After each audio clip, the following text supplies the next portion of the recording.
Assalamualaikum warahmatullahi wabarakatuh. Apa kabar kanak-kanak? Baik, kita lanjut pertemuan yang kedua. Nama saya Walid Yusuf, NIM 12210183152, kelas Tadris Bahasa Indonesia 6C. Nah, baik, mari perkenalkan tes prosedur. Kompetensi dasar merancangkan pernyataan umum dan tahapan-tahapan dalam teks prosedur dengan organisasi yang tepat secara lisan dan tulis. Indikator pertama, mengungkapkan pernyataan umum dan tahapan-tahapan secara lisan. Kedua, menuliskan pernyataan umum dan tahapan-tahapan. Baik, tujuan pembelajaran.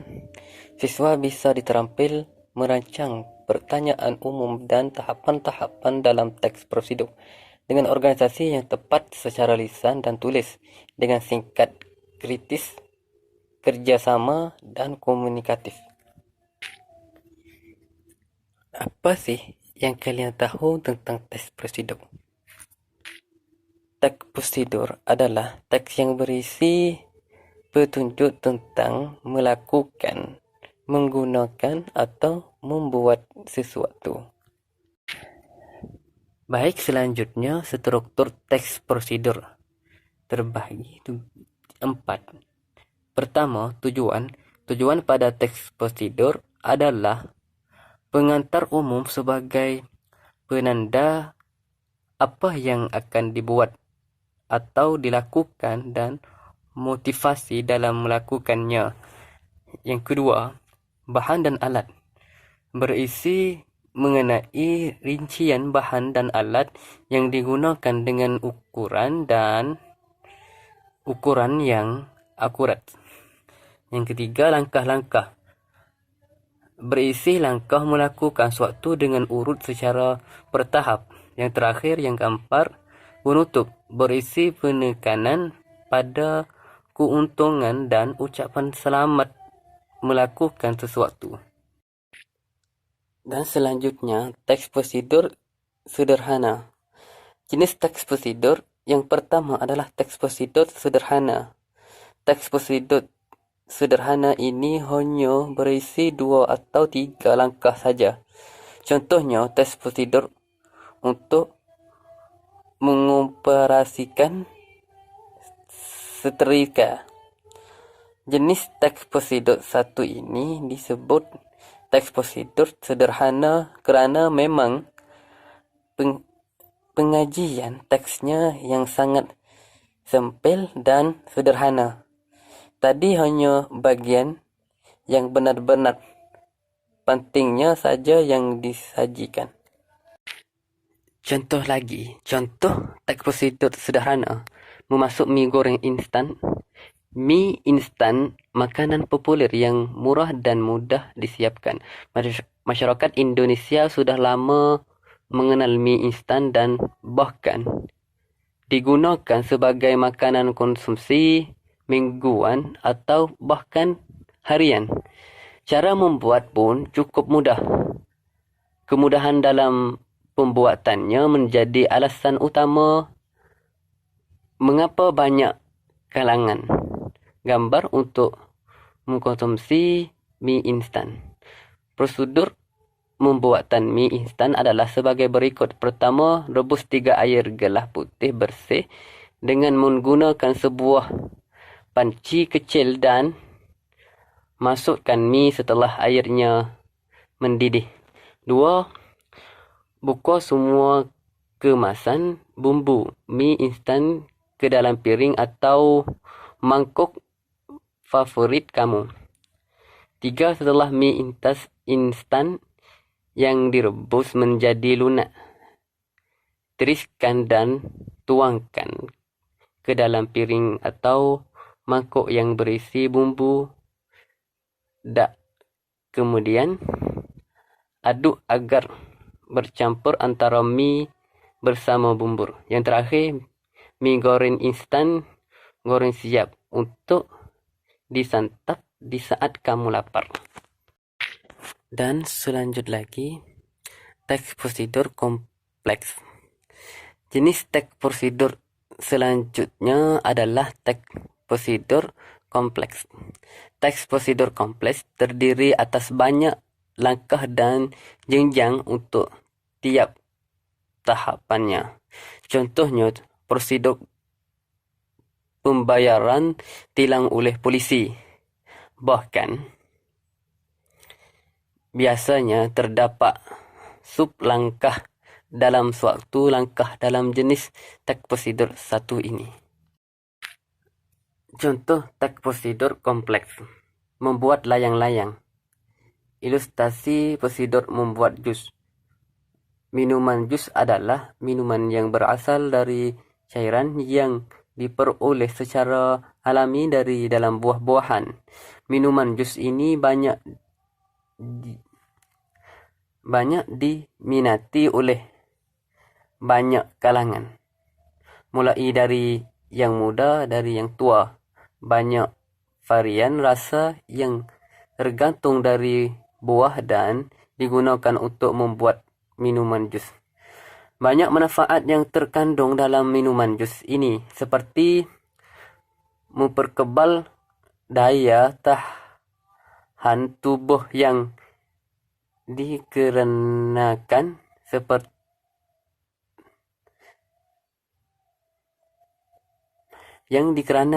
terdapat banyak vitamin C pada buah jeruk yang digunakan dalam membuat minuman jus. Nah, untuk membuat jus, terdapat beberapa bahan dan alat yang perlu dipersiapkan dan tahapan yang perlu Anda ikuti. Perjelasannya adalah sebagai berikut. Bahan dan alat yang perlu dipersiapkan. Pertama, buah yang akan digunakan untuk membuat jus. Jeruk, apel, alpukat, dan sebagainya. Yang kedua, gula secukupnya. Air mineral secukupnya. Blender sendok makan seringan. Langkah-langkah yang dapat Anda ikuti. 1. Bersihkan buah-buah yang akan Anda gunakan sebagai jus. 2. Iris-iris buah-buahan dengan ukuran sedang agar supaya muat masuk ke dalam blender. Yang ketiga, memasukkan buah yang telah diiris, gula secukupnya dan air mineral secukupnya dalam blender. Yang keempat, nyalakan blender dan tunggu hingga jusnya lembut, kurang lebih 30 detik. Yang kelima, tuangkan ke dalam gelas cantik. Yang terakhir, yang keenam, hias dan tambahkan hidangan pendukungnya seperti biskut, jelly, dan lain sebagainya. Teks prosedur protokol. Jenis teks prosedur terakhir adalah teks prosedur protokol. Teks prosedur protokol merupakan teks prosedur yang langkah-langkahnya sangat sederhana dan mudah dipahami. Jenis teks prosedur ini bersifat lebih fleksibel. Hal tersebut dikarenakan untuk urutan langkahnya dapat diubah atau dibolak-balikkan. Walau kamu membolak-balikkan langkah tersebut, kamu tetap dapat memperoleh hasil yang baik. Contoh teks prosedur protokol. Membuat KTP elektronik. Ilustrasi membuat KTP elektronik. KTP elektronik merupakan kartu identitas pribadi warga negara Indonesia yang diduduk oleh teknologi scan sidik jari dan retina yang menggunakan adanya identitas tunggal. Setiap warga negara Indonesia wajib memiliki KTP elektronik. Jika Anda tidak memiliki KTP elektronik, Anda dapat membuatnya dengan cara mengikuti standar pembuatan KTP elektronik yang dibuat oleh pemerintah. Berikut adalah prosedur membuat KTP elektronik. Syarat pembuatan KTP elektronik: fotokopi kartu keluarga,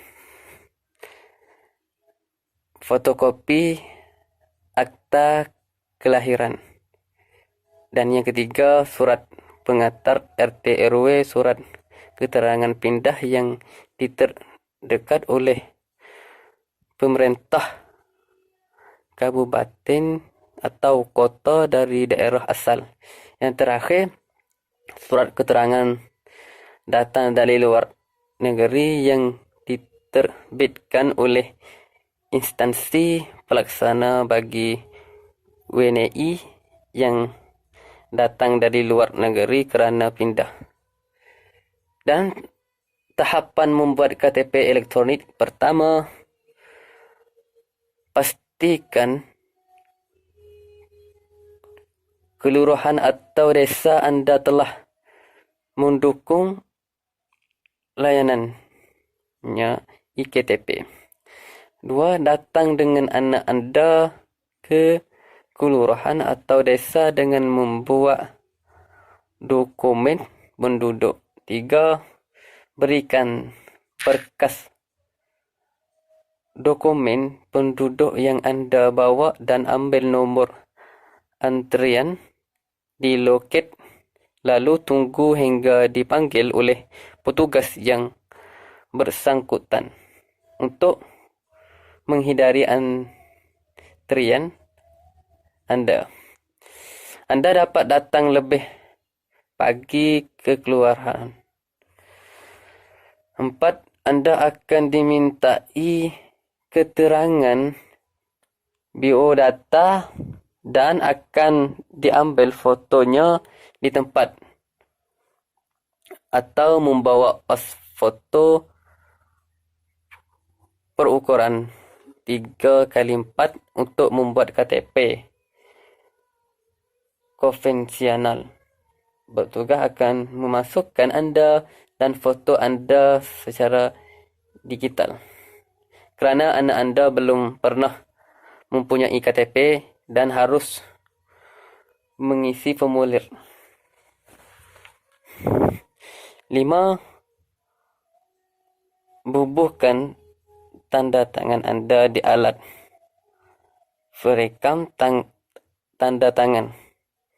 Pastikan Anda tanda tangan tidak berubah-ubah lagi berikut kerana akan menyutikan jika tidak sama dengan dokumen lainnya seperti paspor, SIM dan lain-lain. Yang keenam, lakukan pemindaian rentena pada alat yang telah disediakan. Yang ketujuh, pastikan surat panggilan Anda akan ditandatangani dan distempel oleh petugas berwenang. 8. Tanggung proses kelengkapan data selama 15 minit dan proses percatatan sekitar 2 minggu. Yang terakhir, bila iktp selesai dicetak, Anda akan diberitahu dan dapat diambil di kelurahan atau desa setempat. Selanjutnya, tugas pertama, silakan baca teks yang diberikan dengan seksama. Yang kedua, tentukan pertanyaan umum dan langkah-langkah pada kiat-kiat tersebut. Yang terakhir, yang ketiga, tulis hasil penuan kalian. Sekian dari saya, terima kasih. Wassalamualaikum warahmatullahi wabarakatuh.